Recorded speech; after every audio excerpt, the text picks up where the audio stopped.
Welcome to episode 3 of the Scottish Property Podcast. I'm here with my co-host, Stephen Clark. How are you doing, Stephen? Good, Nick. How are you doing? Brilliant. Excellent. Good stuff. So this week we are following on from last week's episode, which was goal setting. So this week we're going to be talking about setting up your strategy. So there's so many different things you can do in property, so many different ways of making money through property. So we're going to give you a high-level overview of, I think we've got 6 different strategies we're going to go through and explain to you and give you an understanding of the choices that you've got available.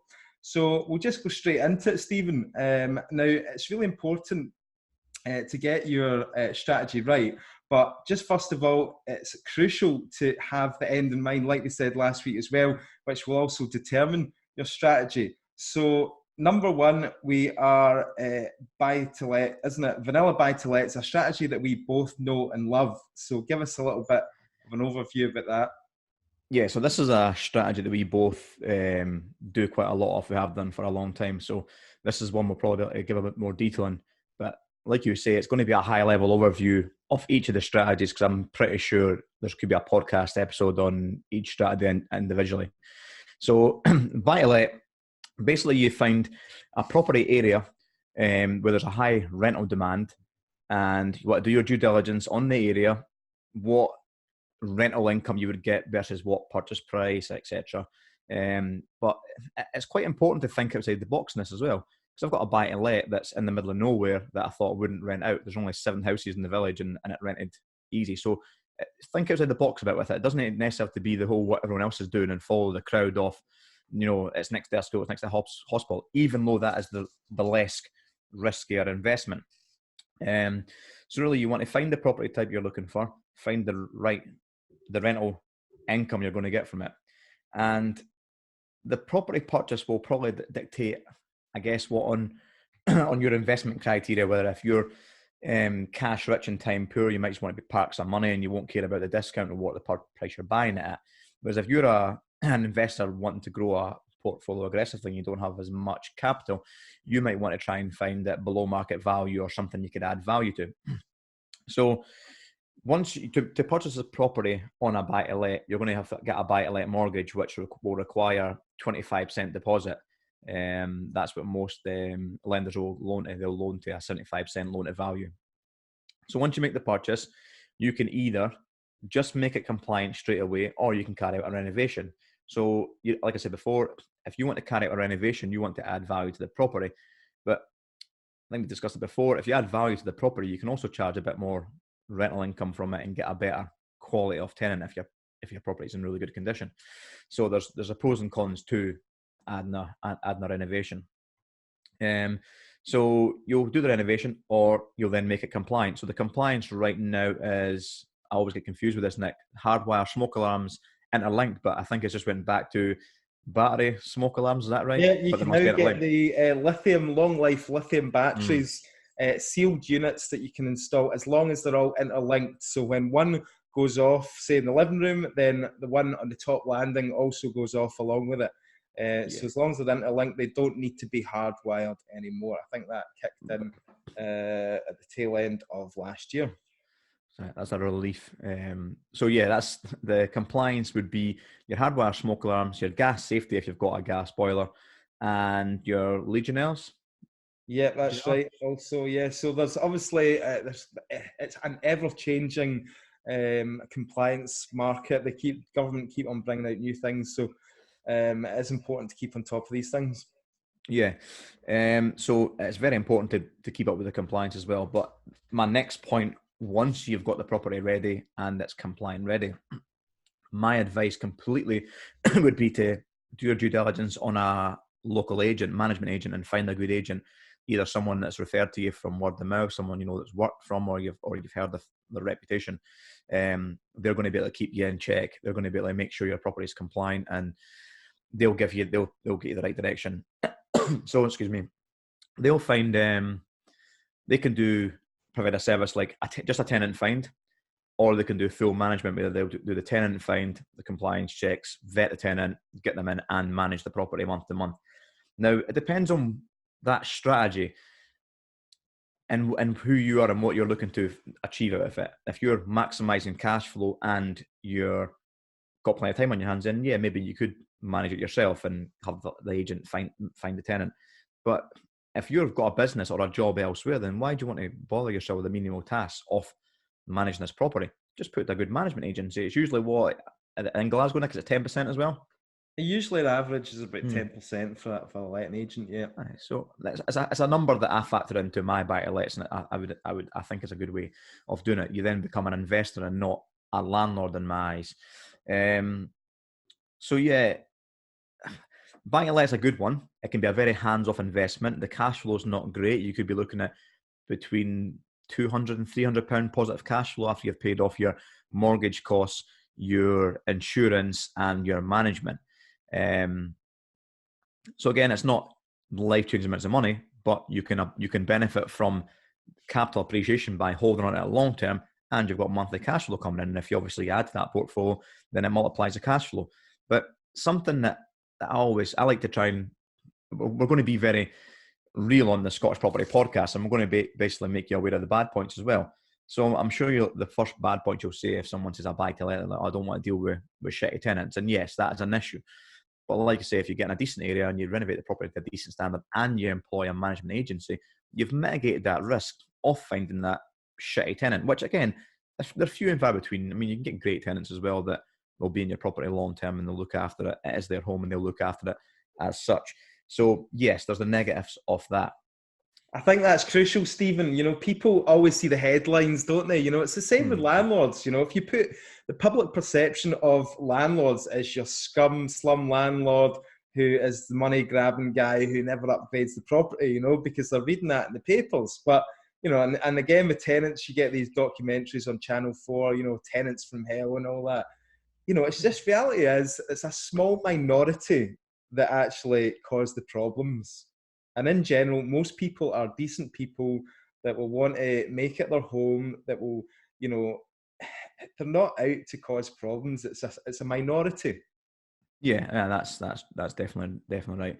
And the last thing I want to add about buy-to-lets is people, it depends on how you look at your investment. If you're looking at for how much you purchase it for versus how much you're getting rental income for, you'll do it on a yield basis. But myself and Nick, we've spoken about before, we like to do it on a monthly cash flow basis because that's how we track our investments. We feel that that's the best way of tracking your investment because you're taking off your costs and then you can figure out what cash are left in. You can look at your return on your cash left in after a refinance or whatever. But one thing I like to add to people as well about buy-to-lets, it's not as simple as and straightforward as people will think. Because if you say, right, I'm making £300 a month from this property, I have to factor in maintenance costs, and I usually take away 10% for maintenance costs. But the reality is that a one big maintenance cost could wipe out your cash flow for a year or two. So if you look at a 10-year period, for instance, you're going to get at least a boiler going. So depending on what upgrade it is, if it's just a straightforward boiler shop, it could be £1,500. Yeah. So if you're making £300 a month, like there's the cash flow gone for a fair chunk.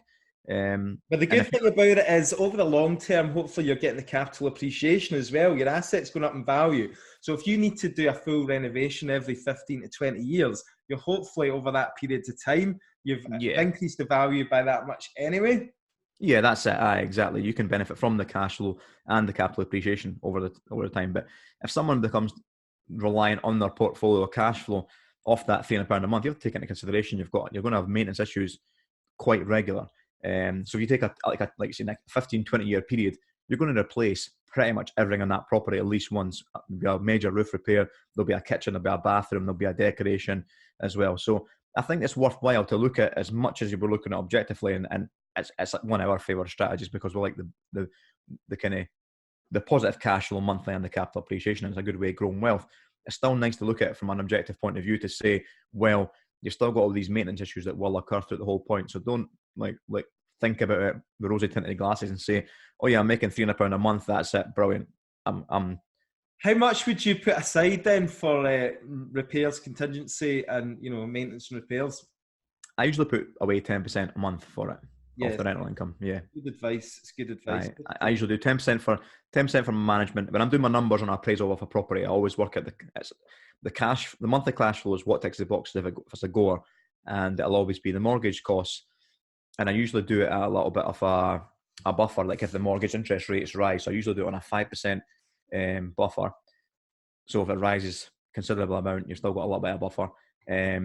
Insurance, 10% for maintenance and 10% for management. And then if my positive cash flow ticks the boxes for that, it's a go for me, yeah. Yes, that summed it up pretty well then, Stephen. I think we've gone into that probably in a bit more depth than probably what we needed to, but that was a great explanation. So I think that number 2 on our list was HMO, and we're going to kind of couple it with service accommodation, which is a more of a new strategy. So do you want to cover that one, Nick? Yeah, so I don't have any experience personally in the HMO market. I know that there's a lot of people down in England that do it very successfully, and people who listen to podcasts and YouTube will probably see a lot of this stuff going on. We wanted just to touch on it because obviously it is quite a big talking point. In Glasgow, where I'm based, there is an HMO market, and round about predominantly university towns in Scotland is where you'll find the Scottish HMOs. And the reason being for that is because the market really is the students. So what happens is usually it's first year students that are looking to, second year students. So they've been in the halls for the first year, they've met some pals, and then in the second year, they all want to share a flat together. And usually that's the market, So you'll get a group of 4 or 5 pals getting a flat.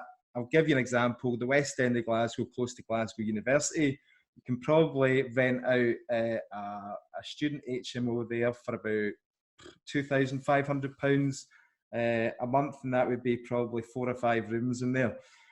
So obviously, from their point of view, it's a kind of co-living. They can be quite problematic to manage, and that's one of the reasons why I don't manage them, because you're dealing with students, you're dealing with people who are young, they're down to have a good time. So that's one of the risks involved in HMOs. You can piss off the neighbours a wee bit as well, but they can be quite good cash flowing properties, but not so much maybe now, because the values in these areas have gone up so much. So if you actually look at the figures, for a £2,500 rent, you're probably going to need to pay about 250 grand anyway to get the actual property, Yeah, so probably the same kind of yield or returns as in proportion to a single buy-to-let. Exactly, and you've also got, the problem now is with the PRT. So in Scotland, we have the private residential tenancy agreement, which means that previously you would sign up an HMO lease for a minimum of 12 months. You get them in for 12 months, and that would be the academic year done. You would get them in paying for the full year.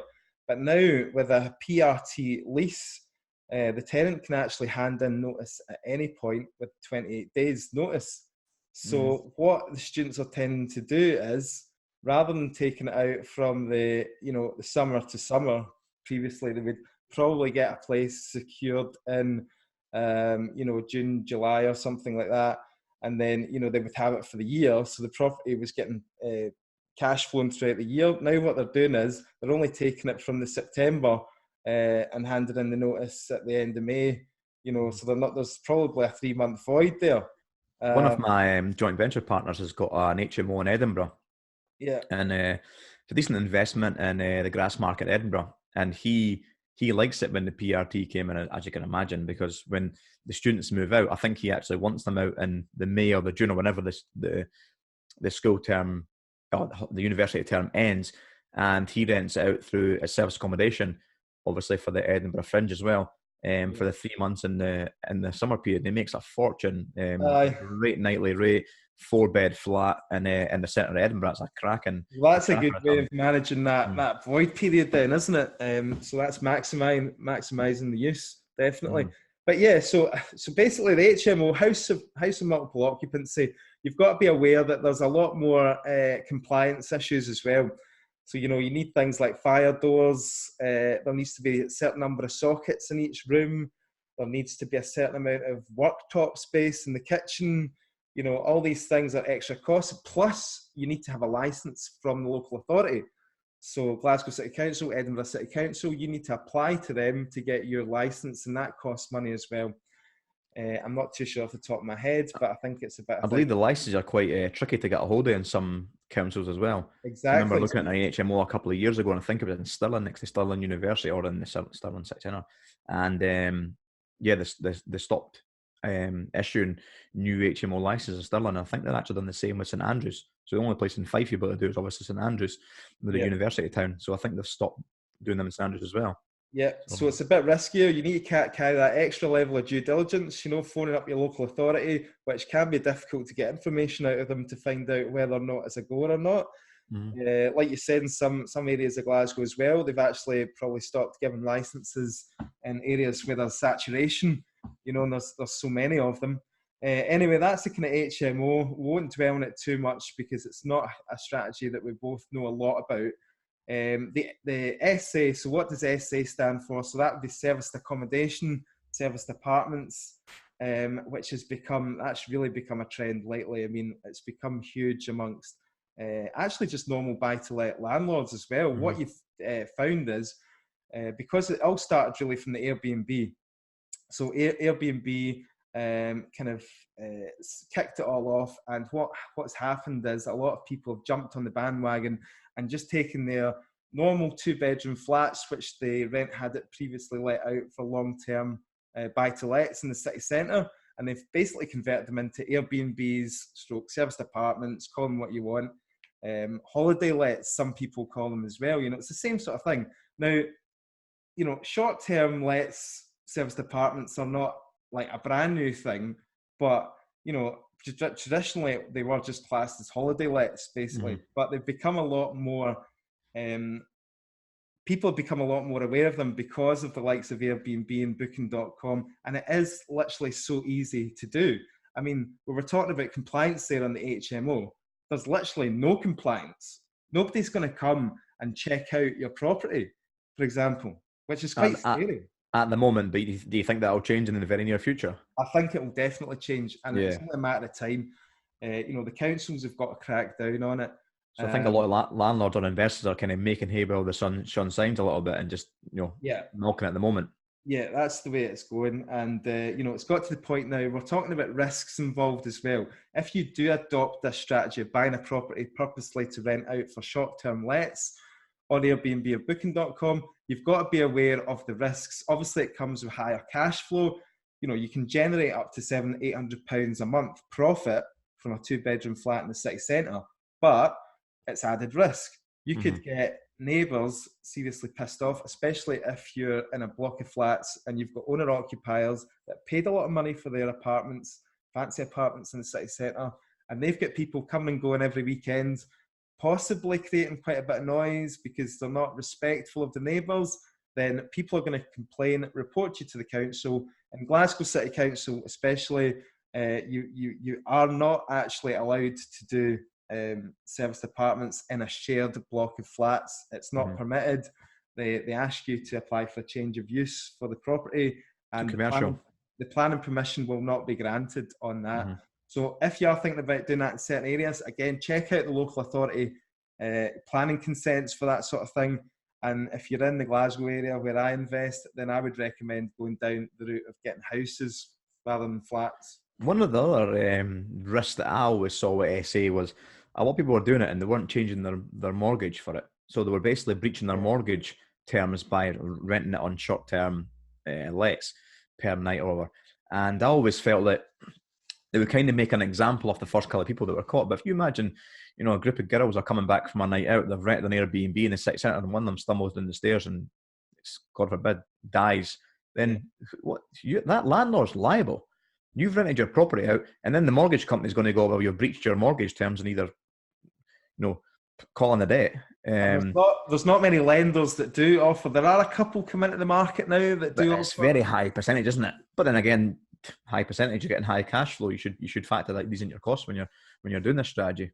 Yeah, and then lastly, just to mention, to wrap up on this, obviously with both of these strategies, they can be applied to a rent-to-rent model as well.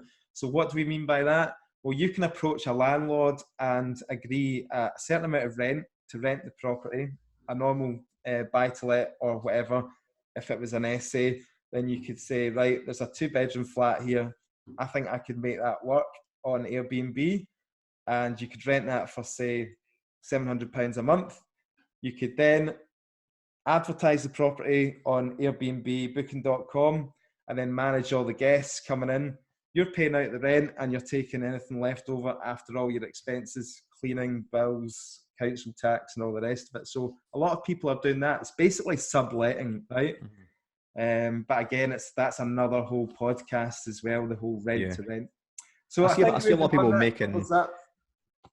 Sorry, I was just going to say, I see a lot of people being very highly successful with a rent-to-rent model. It just defeats the kind of the investment kind of mindset that I have, that owning the assets the way forward, whereas they don't own the assets, but they take the positive cash from it. So in a sense, it's a business they're operating and not an asset-backed business. How do you view that? Do you view that? I think it's good if you're somebody who has a lot of time. It can work well as a business. If you have a lot of time to dedicate to it, you can keep on top of things. Like, say, for example, you're doing the serviced accommodation. I think it would be crucial if you're renting off a landlord and you're doing that as a serviced accommodation business. You really need to keep on top of things in terms of meeting and greeting all your guests, taking deposits, making sure that there's no issues. Because the minute you're going to get complaints from other neighbours, they're going to go straight to that landlord or letting agent or straight to the council. The council then will get in touch with the landlord direct. Remember, the landlord's going to be registered on the database. So Mr. Landlord's not wanting the council getting in touch with them going, there's problems going on at your property here. When you've told the landlord, this is hassle-free for you, you know, I can take away all the hassle and guarantee you the rent, you know, when he's getting all that grief. I think it's worth bearing in mind as well, a lot of the SA apartments that are particularly used in Fife, which you wouldn't expect people to be travelling on holiday or for a night out, but a lot of the ones that get done in Fife at the moment are actually go to contractors that are working in the local area. So, you know, you've not got they're there for the 1 or 2 nights only for a party and to make noise. They're there just to work, get the head down, have somewhere to sleep and eat. So yeah, you can, that side it will get mitigated if that was your target market. I helped my brother about 2 years ago. He had a 2-bed flat in one of the town centres in Fife, and I helped him get set up as an Airbnb and gave him the kind of idea and brought him along to a networking event where I think it was Paul Smith was talking about service accommodation. I said, look, come along to this one. This guy's this is his strategy that he does. Why don't we listen to it? So he's done that for the last couple of years, and his returns on his flat are phenomenal. Like, I mean, you'd get £450 a month. There's months he's bringing in £1,500 a month from it. And you're thinking, bloody hell. And the area, you just wouldn't think that who would want to visit Kirkcaldy Town Centre, but it's people from all walks of life. It's contractors or people visiting friends and family, or people coming up to random guests. But it's a good strategy, but it's very time consuming strategy, like you just said there, Nick. And I've always, a couple of my buy-lets possibly could have suited an SA strategy, but I just weighed up the risk versus the reward, and also the time versus the reward as well, and thought, well, do I just let this one go, make my £300 a month, or do I actually take a hassle? And like you say, you're constantly kind of checking guests in and out, and you can systemize these things to a certain extent, but you're always going to be on the end of a phone of someone looking for directions or checking in and out or cleaners. And so I thought, you know what, I'll take these. You basically become like a concierge, 24-hour concierge, hotel service. You're in the hospitality industry rather than actually a property investor. You know, you're providing a service there basically where people are not going to give you the time. If something happens in a buy-to-let, you know, if it's a minor thing, then, you know, you're going to have time to fix that. If you don't fix that, it could be a simple thing like there's no batteries in the remote control. There's a bulb not working. All these small things, if a guest report that to you, you need to deal with that straight away. Otherwise, you're getting a bad review. And it's all about reviews. So if you don't have good reviews on booking.com, the Airbnb, then you're going to fail. Okay, so I think that's enough about the HMO and the serviced apartments. I'm going to take you on to the number 3, Stephen, and that is deal sourcing. So yeah, deal sourcing's an interesting strategy to get involved in, and it will suit a lot of first-time investors or for people that want to get involved in property with no experience, because you don't need to have the capital to buy the property. Basically, you just find the property either on or off the market. We'll come into that in a second, if my thoughts on that. And basically, you find an investor who's looking for that type of property. So you do all the legwork to find the property to an investor's, either investor's criteria, or find a deal that works, known find that you can exit to an investor. And then you sell them to an investor for a fee, usually somewhere around $3,000, I think. So it's a nice way of cash flowing without having the overheads of buying the property, the capital to invest in the property, the renovation. You're just, being that middleman. So a deal sourcer can find these properties on the market by scrolling through Rightmove, doing viewings, doing the due diligence process, and then negotiating an offer with the seller. Once they've got an offer seller, then they'll find the buyer for it. However, I always think that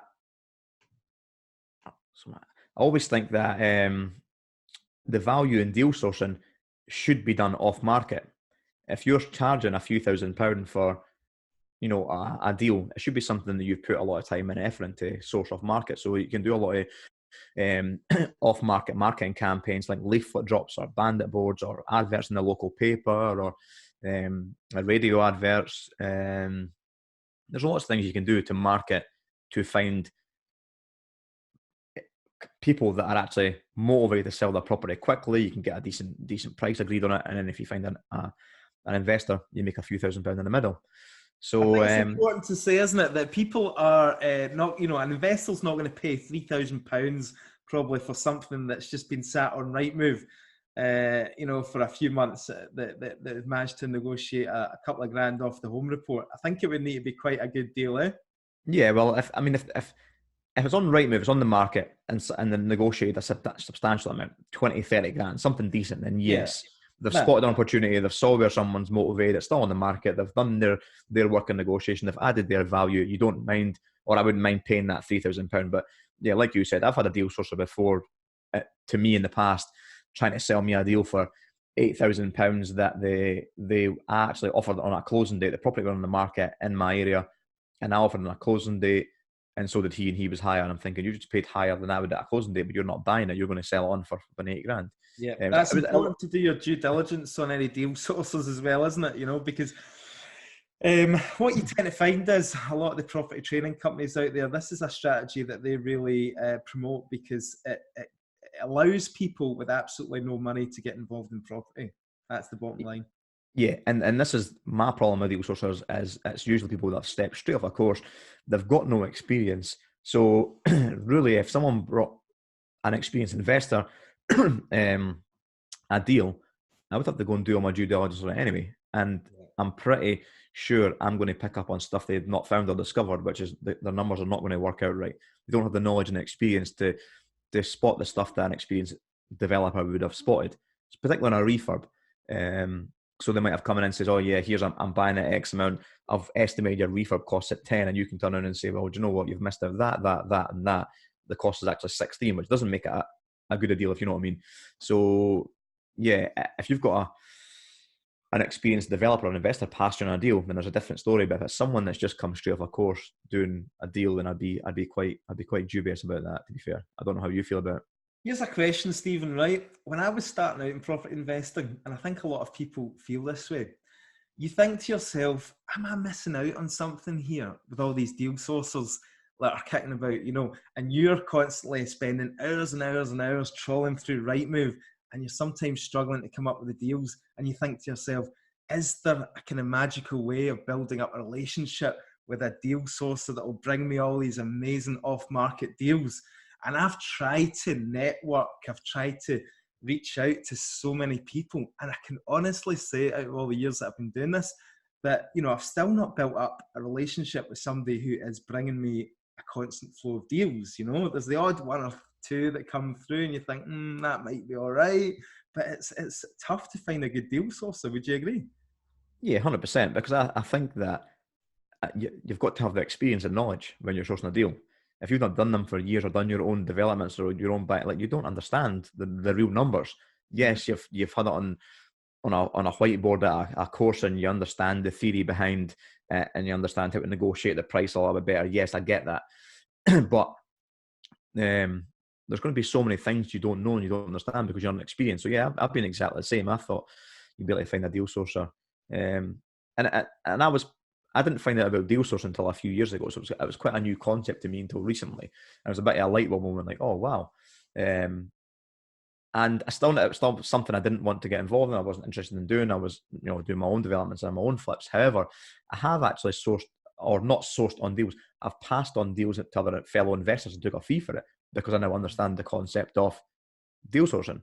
So it's nice to understand the concept on it and monetize if you can. So I was like you, if I'm looking for my own property, I'm looking for my own flip, and it's always, you know yourself, you're looking for one or two, and next minute 3 or 4 come along, you're like, shit, I've not found one for months, and all of a sudden there's another one. So I've been in that position a couple of times over the last few years where I've been looking, as I always am, or someone comes to me off market and I'm not in a position to do it. I'm like, oh, I've already got something on the go, or I've already got multiple things on, so I don't feel I can take advantage of it. So I thought, well, I know other investors looking for them, capitalize and monetize on that and pass it on. And they obviously know that because I'm looking for myself, I've done the right due diligence. I'm experienced enough to know my numbers. So when I'm passing this deal, they take that with credibility, and they've never pissed about and about. They're like, oh no, great, I'll take that deal off you. There's a couple of grand. It's been fine, because otherwise I wouldn't have monetized that, and I would let it just go. I mean, I guess similar to myself with the lettings agency. I mean, I do source properties for investors, but I wouldn't really class myself as a deal sourcer. What I do is I help and advise them on the right areas in Glasgow, and if they are time poor and they don't have time to go out and do the viewings, or they are located elsewhere where they just don't know the areas and don't have time to do viewings, then I'll go out and do the viewings and do like a full appraisal with the numbers, do like a walkthrough video, assess how much refurbishment needs done, and then obviously that will get added into my lettings portfolio, so I'll fully manage the property. So in a way I am sourcing, but it's probably worth mentioning there's a fair bit of compliance to go with becoming an actual proper deal sourcer as well. Yeah, I think that we could cover that in another podcast, and I think obviously it would be good to actually get a guest on who is an active proper deal sourcer. I think that would be quite valuable. But it's definitely one that excites a lot of people, especially the younger generation. Because it's a way of getting in, and it can work, but again, it's very kind of up and down. It's hard to get a consistent level of income and a stream coming through. And it's a good way, I suppose, if you're getting and starting, like you say, young with no money. This could help you build up your pot to get started yourself, but it also can build up your relationships with investors, that once you start getting good at finding these deals, you can start joint venturing with investors or the developers to flip them on and stuff as well. So I think it's a really good skill set to have in property. And do you know what? In all fairness, I think it's probably one of the most important skill sets is finding the deals. People think that properties, you need to have the money and it's all about raising the money. And as much as that's an important skill set, I think that finding a deal is more valuable. You know yourself, it's easier to find the money than it is to find a deal. The deal's the difficult part to find and know what the deal looks like to find a deal. So hence why people would pay money for the deal. So it's a good skill to develop, and it's a good way into property.